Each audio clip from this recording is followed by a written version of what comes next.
Dokja opens his eyes in Chungmuro Station, but there is nothing peaceful about morning here.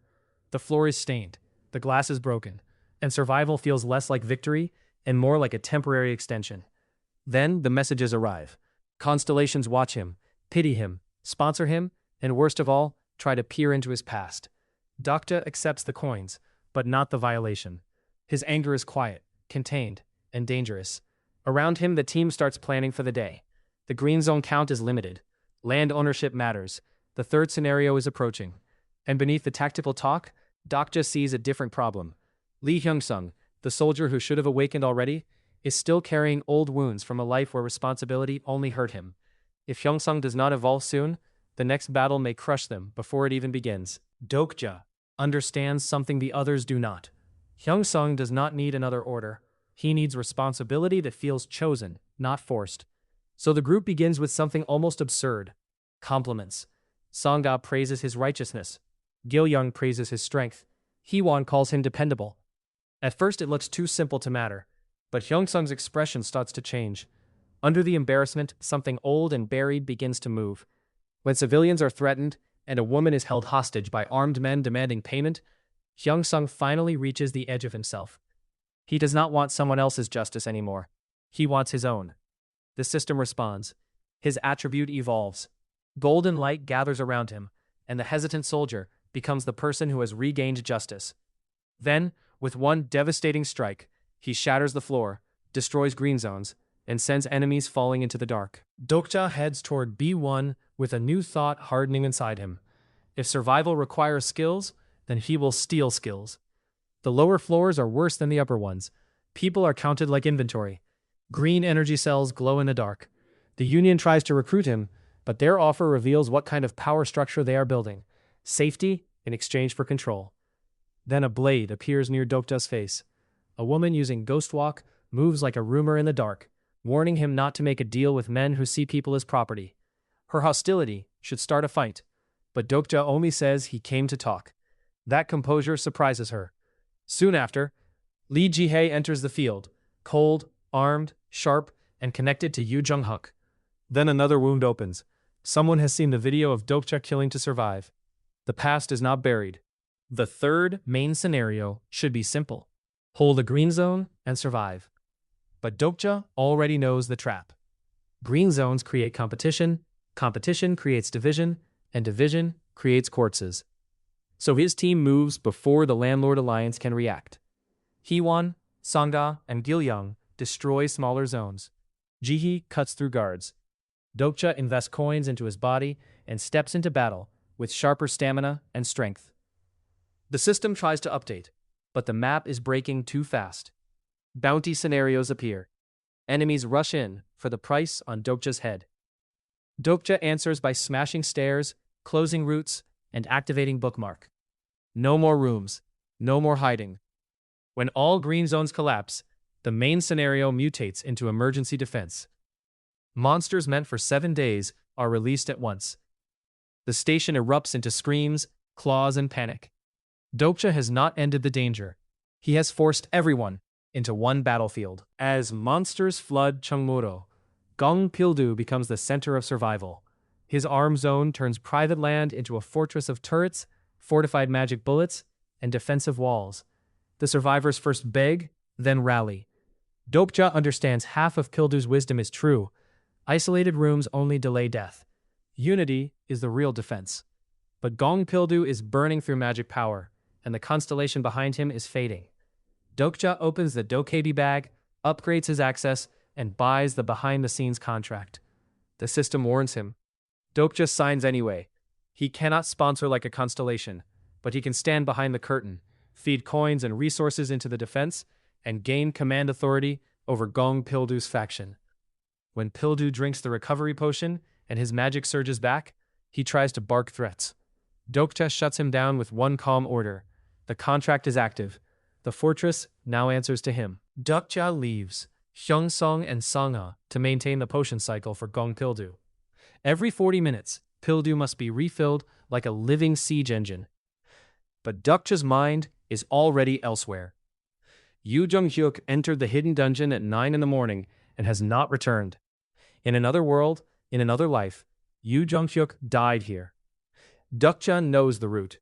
He knows the name attached to that death, the Sunfish root. When the hidden dungeon opens at Daehan Cinema, the system announces the Theater Dungeon, an A-rank challenge with no time limit and one goal: defeat the boss. The secretive plotter questions why Dokja would risk himself to save someone so dangerous. Dokja's answer is simple, beneath all his irritation. If Yu Jonghyuk regresses again, no one knows what happens to the world left behind. Dokja chooses the world where more people survive. The projector does not show a movie. It swallows them into one. Jungle air replaces the theater, posters become floor portals, and the Dungeon Master recreates cinematic worlds as traps. The first major threat is a Grade 7 Earth Dragon, Tyrannosaurus Rex. Its roar carries a predator's fear skill, but Dokja's fourth wall rises like invisible glass and cancels the intimidation before it can break the group. Gilyong becomes unexpectedly vital when Dinosaur Book activates, giving the team biological weaknesses to exploit. Dokja takes the tank role because no one else can survive being targeted. Jihei and Hwon wait for openings. Mantis creatures and chaos complicate the fight. Then Dokja ignites the Blade of Faith, turning steel into fire. The battle becomes a blur of claws, flames, shield impacts, and precision strikes until the Earth Dragon falls. The first hunt succeeds, and the dungeon finally gives them rewards worth bleeding for. After the T-Rex falls, the team finds more than meat and temporary relief. They find elixirs, rare bottles that can raise stamina, magic, agility, and strength. Even in a death trap, food becomes a moment of humanity, as the group eats dinosaur meat with almost embarrassing happiness. But resources create tension. Lee Ji-hee wants the strength elixir. Dokja hesitates because she still belongs to Yu Jonghyuk's side, and every power-up given to her could later become a blade pointed at him. The Constellations watch the fairness of it all, so the group settles the dispute with rock, paper, scissors. Dokja also claims the Tyrant T-Rex DNA ampule, a temporary boost that can raise all stats by 10 for 30 minutes. Slowly, the theater dungeon's true rule becomes clear. The goal is not a perfect ending. The theater master wants destruction, deviation, and entertainment. To clear this place quickly, Dokja must speedrun cruelty. The theater dungeon stretches from basement to rooftop, every floor a different movie, every poster a door. Some posters are already torn, proof Yu Jonghyuk cleared them first. The team reaches a sinking ship scenario and quickly realizes the plot is not meant to be respected. The villain is captured, bound, and debated over like a problem with only ugly solutions. Dokja hesitates, because the man looks real. He breathes like a person. He fears like a person. But the Dungeon Master is not moved by mercy. A sword falls. The altered ending satisfies the Theater Master, and the next entrance opens. On the 5th floor, the rewards room glows with legendary replicas: Mikazuki Munechika, Mjolnir, armor, shields, skill books. Hwon finally receives a proper sword. Dokja equips a reinforced suit and claims calm observation. Every reward feels like progress. Every reward also feels like preparation for something worse. The 7th floor screening begins with salt in the air and a ship beneath their feet. Dokja recognizes the scenario immediately, a famous naval battle. But the script is wrong. Admiral Yi is missing.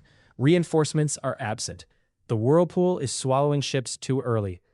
The theater master has altered the battlefield, and the group is expected to win without the central commander. Then Dokja finds Lee Ji-hye breaking apart. Her problem is not simple seasickness. It is trauma, guilt, and the memory of a friend she killed to survive. She says she does not deserve to live. Dokja does not comfort her with forgiveness. He gives her something harsher. No one inherently deserves life, but if she survived, she must carry that survival forward. Her lineage connects to Lee Iaki and the Duke of Loyalty and Warfare. The maritime war god watches with pity. Jihei's will ignites the constellation connection. Her stigma awakens. Ghost Fleet. Around the battlefield, the sea transforms into a graveyard of ships and vengeance. Enemy vessels are dragged, shattered, and swallowed under violent currents. Dokja fights through gunfire with shield and sword, his understanding of Jihei deepening until Omniscient Reader's viewpoint rises to stage 2. The maritime war god reacts not because constellations are kind, but because their myths are being touched. Dokcha uses this selfishness against them. A spectral warrior appears. A massive golden attack devastates the enemy fleet. The scenario's altered ending satisfies the dungeon master, and the participants receive their reward. Then Dokcha gains something even more valuable, the rare Stigma Song of the Sword. It is a power even Yu Jung-hyuk had not obtained this early. Dokcha accepts it quietly, but the question remains, was this power worth what waits on the 8th floor? The team rests beneath the portrait of the Admiral, but Dokcha cannot relax. Lee Ji-hae has gained a stigma, but she is exhausted. Hee-won and Gil-young are strained. The theater dungeon boss is still ahead. Dokcha refuses to mistake one victory for safety. He pours resources into himself, raising vitality, strength, agility, and mana from 18 to 24. It is a clean system notification, but behind it is desperation. He needs enough power to fight the boss while protecting the people who can no longer stand at full strength. More than that, he needs to reach Yu Jung-hyuk before regression becomes the only route left. Dokcha wants a good ending this time. Not the original ending, not the inevitable ending, his ending. With that hope barely holding together, he steps onto floor 8, the roof garden, where Yu Jung-hyuk waits under falling leaves. At first glance, Yu Jung-hyuk looks unharmed. That should be relief. Instead, Dokcha's face twists into suspicion. After everything they went through, after every floor, every altered ending, every monster and fleet and sacrifice, Yu Jung-hyuk is simply standing there. Silent, empty. Dokcha steps forward and slaps him with all the frustration he has been holding back. It is not just anger.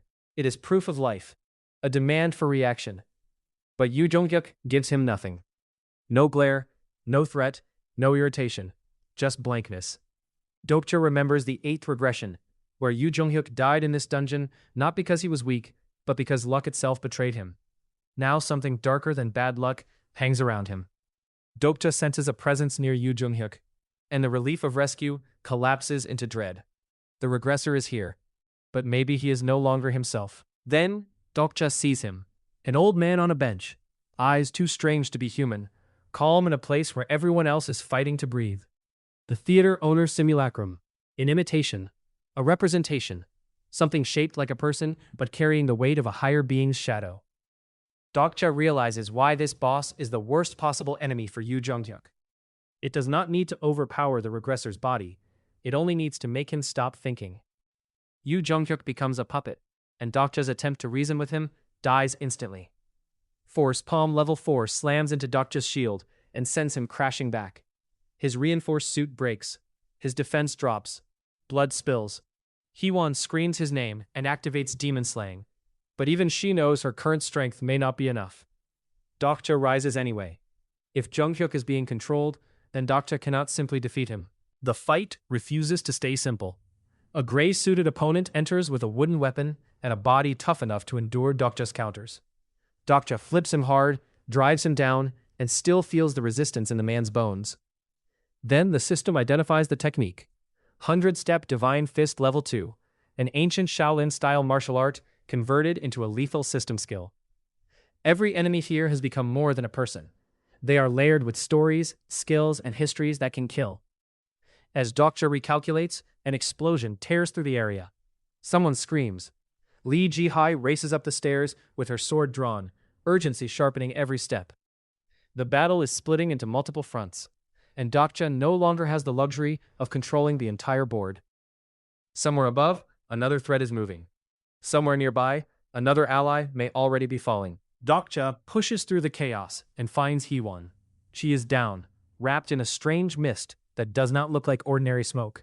It clings to her like a status effect, like a curse, like something that has already entered the space between body and soul.